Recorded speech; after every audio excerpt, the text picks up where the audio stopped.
Hi everyone, Sandy Sidhu here, and welcome to another episode of The Unstoppable Entrepreneur. This week, I have the pleasure of speaking to Jennifer Donogh, the director of Young Female Entrepreneurs, as well as the owner of Ovaleye. And we discuss getting started with your first business, the role that technology plays, and how you can even leverage video to really get a close connection with your potential customers. So stick around, watch the episode, and if you have any questions, leave them in the comments below. Enjoy! Welcome to another episode of The Entrepreneur. This week, I have the pleasure of speaking to Jennifer Donogh, who is the director of Young Female Entrepreneurs, as well as the owner of Ovaleye. Welcome, Jennifer. Hi, Sandy. Thank you so much for having me on the show. It's a pleasure. I love what you're doing with young female entrepreneurs, and when I had an opportunity to interact with you on the various chats and all the things that you're doing, I knew I wanted to have you on the show. So why don't you just go right ahead and tell us a bit about yourself and what you do? Yeah, where to start? My name's Jennifer Donogh. I'm an owner at Ovaleye. I own Ovaleye along with my parents. So it's a family business. We started off when I graduated from college. They asked me to join their team, and we did web development for one-on-one type of a project-based type of a business. And then we were hosting all of our projects. So one of my responsibilities in joining the team is bringing in the DIY component, allowing small business owners to be able to create their own websites by themselves using our web hosting. And from there, we decided to focus solely on hosting, ditch the development side, so we could really focus on what was actually making us the most amount of money, as you could say. And then we added on cloud services later on as we went. And all the while I was building Young Female Entrepreneurs just as a way, using all of our services, so taking it online, youngfemaleentrepreneurs.com. And we were using web conferencing because we were just bringing that service into our business. And we started doing Twitter chats and building up that blog. And then when Ovaleye decided to start marketing our web hosting, because one of the ways that we differentiated ourselves was through women in the midst of web hosts that are dudes, like crazy amounts of just dudes and the booth babes and just like the culture that web hosting brings along with it. We decided to really make sure that people knew that we're a wholesome family business that really cares about small businesses we work with. So we decided to bring in video. We started with video tutorials, and then we went into these vlogs with my mother, who's our chief decision maker at Ovaleye.com. And then we went into this like podcasting show type environment, and we did classes and things like that through streaming video, which was all live. People could interact and show up, and we could talk back and forth with people. And Ovaleye TV was born out of that, and Young Female Entrepreneurs did a show. We've got Small Businesses Do It Better, and we're starting to do this stuff for other people through Ovaleye TV. Awesome. And I mean, as someone who's participated, for example, in YFE chat, what I think really distinguishes your business and your brand from others is that you're so in front of it, you're so out there using the tools and showing people how to use them, and not just kind of behind the scenes trying to sell something. So you truly are building a community and content and interacting. So where did Young Female Entrepreneurs, like where did the idea for that come from? Yeah, so a girlfriend of mine had a meetup group, and she had people come over to her living room, and she wanted to meet other young women. I got introduced to her through someone I met at a meeting. Like back then, it was in 2008, 2009. It was like if you saw another young woman like under the age of 40 at an event, it was like you just like it was a beeline straight to her. Like, how are you? Why are you here? What do you do? And so anyway, she introduced me to this group, and I went, and the girlfriend had a baby, and I ended up taking over as a leader of the meetup group. Not a big fan of meetup, so I took that, used all the tools that we have at Ovaleye, and created youngfemaleentrepreneurs.com. And definitely, then from there, I live in the middle. The in real life meetups weren't really very realistic for me to be hosting, so I took it all online, doing the Twitter chats, online conferencing, using our stuff like I was saying, and it's kind of gone from there. That's awesome. And as someone who's worked in the tech industry for many years, I know exactly that feeling when you see that other female and you're like, what are you doing here? What's your background? How do I, you almost become like instant BFFs because you can like commiserate over the same things that you're going through. And as someone Yeah. who's used meetup.com as well, although I live in the city, um, my challenge with that always was that, you'd have people who'd RSVP and then they wouldn't show up. Whereas kind of taking it online, you do it from the comfort of your home. It doesn't like overcome, you still have to meet people in real life, but I find at least that way you can grow your connections and you can possibly meet people in your city that way. How has that helped now that you're doing it online sort of further your business?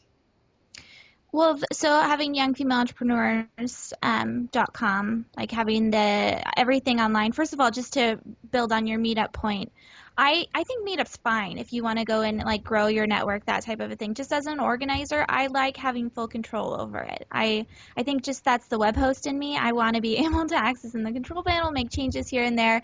And plus there's specific things like especially taking it online. There's a lot of online events that we do through this and through Ovaleye and for others. And so there aren't that many, and I'm not, Sandy, you might have an idea of somewhere to look, an event space that's specifically made for online events where you could find business owners that are hosting these events and you can meet up with other people based on your stuff. I know there's like a Twitter chat spreadsheet and stuff like that, but I think that would just be an interesting Yeah, definitely. idea. I think especially when for people who are just starting out, I think Meetup, can definitely solve that initial problem, but you can outgrow it quickly if you want to do other things. And I don't know these platforms off the top of my head, but there might be some that you're talking about that lets people kind of connect online, but it might only be when there's a specific event.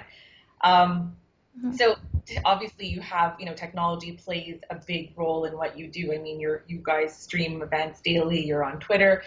What would you suggest to someone who's just starting out in their business? Like, what are some of the key things that they need to get off the ground? Yeah, that's a good question. Well, first of all, I would meet your techie yin to your yang kind of a girl. And so Sandy is somebody that you should probably hook up with. I shouldn't say probably, you should definitely meet someone, and I don't recommend it being your kid, just because they go off to places and they don't have any type of real tie to you. So find someone within your business network that could be your IT type of a person that would help you out. With web hosting, you definitely want to get that first, look at your domain name, find out who the right reputable company would be to go with that. I have issues when people go to their designers asking about web hosting just because I see on Facebook, I'm friends with a lot of designers, and they'll recommend all of their clients go to one web host. So all of their clients will go to that web host, and then 2 months later, the designer will be on Facebook saying, "Oh, guys, you know what? This web host they're awful. We shouldn't be here. Let's go to another one." So it's all trial by error, and all web hosts are like that. Where they'll have downtime sometimes. Sometimes something will happen within customer service, and so you have to find a company that you really enjoy. So find a good person, and then find a web hosting company that you've researched and you like the company. Hmm. It's my two recommendations. And I'm sort of maybe skipping a little bit ahead for someone who's just starting out, but video is such a big part of what you do. And to people who are just starting out, I know I've kind of jumped on that with the face interaction, but I know a lot of people are still kind of apprehensive. What do you think is, do you see this video as being really important moving forward? What's your take on that? Yeah, so my big thing about video, okay, here's my little rant. It's not a rant, it's a pay attention kind of a thing. Video is so freaking easy. Everyone should be doing it.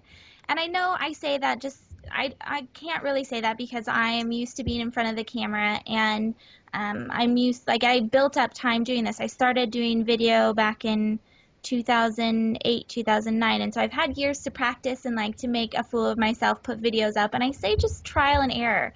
You need to just get started, put something online, realize that you made a fool of yourself, and kind of move on from there, but at least you tried something. So yeah, just getting started, and I know it's scary, but if my mom can do it, anyone can do it. And I mean, when it comes to tools, you probably don't need anything that advanced. I know you're in Yeah. a studio, but for most of us who are in our homes and we're not ready for that type of investment yet, what would they need to get started? So I would definitely recommend that you just get started with your iPhone. So that's what we did. My mom would do vlogs. If you looked them up, like Ovaleye vlog or something like that, our first ones are literally with an iPhone. Make sure that you hold your iPhone horizontally. Mhm. You can take it of yourself like this, or you could have someone take it of you, and then from there you can directly upload it to YouTube. Mhm. You can even make edits within YouTube. So just using your smartphone to begin with is just totally fine, and you can do some really cool things with that alone. Yeah, and I know there's also little stands you can get with your iPhone. So if you don't have someone to hold it and you're kind of, or you're a little wobbly, you can just prop it up on a stand and then, start talking to the camera. In terms of actually getting in front of your customers that way, do that more and more people should start doing video if they want to, start creating content. Do you think it's going to be more effective than just blogging? I think that it is. It depends on what type of business you're in. For us specifically, the way that we differentiated ourselves was by our appearance and who we were as a company and what it was that we valued in teaching something. And so video was definitely a helpful platform because it was very visual for people. And there's no reason why you can't do a blog along with a video. It's going to take you a little extra time, but you've already lined the content up Mhm. for the video. So if someone likes, you can repurpose it even. Put the video up first and then take little snippets from the video and create a blog the next day on it. So, or even guest blog somewhere else with that. So yeah, I definitely do think that video is something that you're going to need. I think that everyone should have some form of studio within their home if it's like what Sandy has where it's, light that hits her face and video and a camera and a microphone that works, or if it's something that's you bought lighting off of Amazon or you have something like that. So I think that's definitely necessary. Yeah, I mean, my studio is like the corner of my office where I try to get the right light, and sometimes I have to change every week because depending on what time of day I'm interviewing people, it doesn't always work out. But again, if you want to make it happen, the tools are there, and it shouldn't be that hard. Um, Now, to my next question. So, since you are interacting with a lot of female entrepreneurs from around the world, what are some of the common things that you see come up in terms of challenges? For females specifically, Well, I guess young since that is sort of your target audience with young female entrepreneurs, but I mean, it doesn't have to be. Yeah, so with Ovaleye, when we were focusing on web hosting, women were also our target, and we didn't go set out and make it that way. It just kind of happened that 80% or something like that of our web hosting members are female, and their challenges I think vary. This is the one thing that I struggle with because I talk to men. So, all right. So you're the first person that I'm telling this to, but young female entrepreneurs is going to be changing next year. And one of those reasons is because when I speak with men, the dialogue around what it is that I do with like young female entrepreneurs usually happens something like, "Oh, it's really great that you're helping out women." I'm like, why do you think women need help more than men do? Like, I don't like that. I feel like I am contributing to a problem right now. And so and there are definite hard, real differences between a man and a woman in the way that our society reacts to them. Um, but I don't want to be part of that conversation anymore. I want to move forward as if we're all in business. We all have responsibilities, whether it's kids or not. And I'd like to take it from there and start reworking the way that the conversation around women in business, I guess. No, that's really interesting. So basically, you want to take, your message, like you just said, doesn't only apply to young female entrepreneurs. A male could benefit from the same advice. There shouldn't be, whether you're a male or female, there's going to be a difference. Yeah, I guess what I'm trying to hesitate or what I hesitate around is the idea that whether young female entrepreneurs doesn't do this either. I mean, we don't necessarily teach women how to do stuff. What we do is we focus on featuring young women that are doing cool things because you just don't see that in the press that often. And then we also focus on bringing women together, so peer-to-peer mentorship, because I think there's a lot of value in that, learning from what we each other are doing, and also just it's nice to have kind of like a BFF business person that you can go to and ask questions. Definitely. So yeah.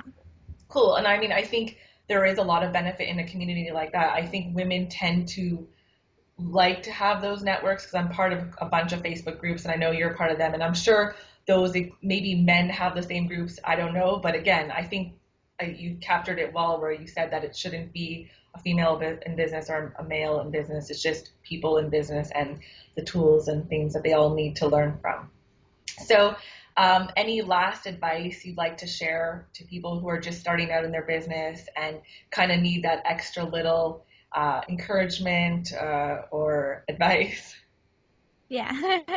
Well, the first thing I would say is definitely to read as much as you can to continuously learn. And business is tough. It's not sexy. It's not fun. I mean, it's definitely fun and sexy at certain points, but I think that we have a tendency to glamorize it more than it really should be. So just know that there's going to be a lot of down points, but there's also going to be some amazing highs with it. And learn as much as you can. Some of the books that Bookstart or Bootstrap Book Mm-hmm. Club with the Kickstart Kitchen Ladies, definitely join something like that where they you read books together and you can comment on things like that.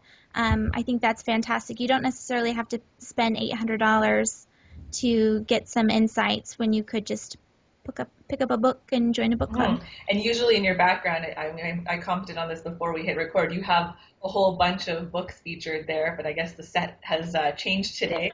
The set has changed because Mom is doing our gluten-free show tonight. But yeah, I couldn't agree with Jennifer more that you definitely need to get those books and join networks and communities like Young Female Entrepreneurs where you can learn and find your business BFF. I totally love that.